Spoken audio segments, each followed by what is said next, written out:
And Gavin, you've rolled out these crypto debit and credit cards. Certainly, crypto is becoming more intertwined with the traditional banking system, the traditional financial system. How do you see that evolving, and what does that look like to you?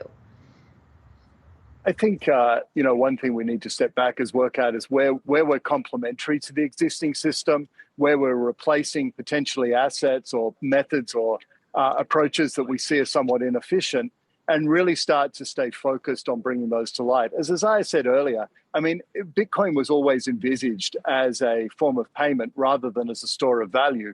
We're evolving now at that inflection point away from a store of value into a form of payment.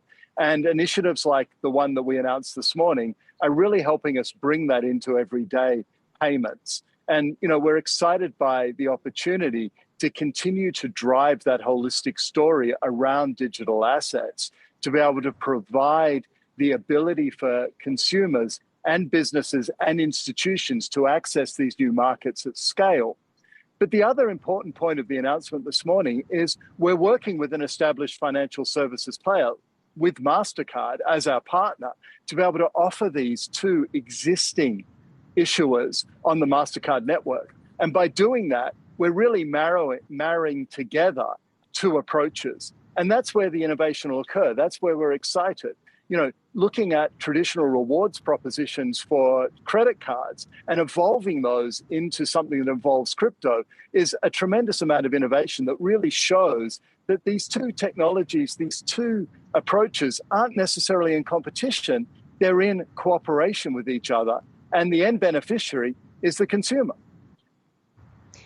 Gavin, SEC Chair Gensler was on our All Markets Summit earlier this morning. He told our Brian Chung that if we don't put proper protections in place, things are not going to end well.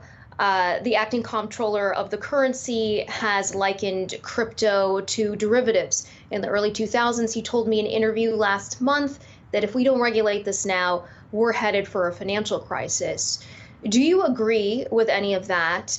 And where do you see the potential regulatory gaps here? Where do we need regulation, given that you are a crypto exchange that is indeed regulated?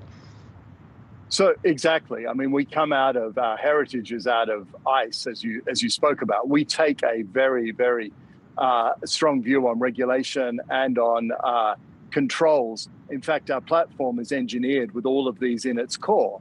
We built the platform to be digitally asset native. And we're doing it in a way that really allows us to respond quickly to the changing regulatory environment. Having said that, we're held to the same standard as any financial institution with respect to BSA and AML and KYC. And we take those controls very, very seriously. They're engineered into the core of our platform. And, we take that approach of being regulatory first, privacy first, because we agree that, we need to see regulation evolve to take into account the changing environment we find ourselves in. But having said that, I think it's also important that we look at the areas in which we are, working to identify those that we are complementary to, those that we are replacing, and those that we are introducing as new points of innovation, and ensure that the regulation flows around those in the same way. We've done this before. We did it with the advent of the internet when we brought digital banking to life. And I see many of the lessons that we learned from there in making sure that the regulation that we're using applies correctly to the areas in which we're working as being beneficial as we think about our approach here.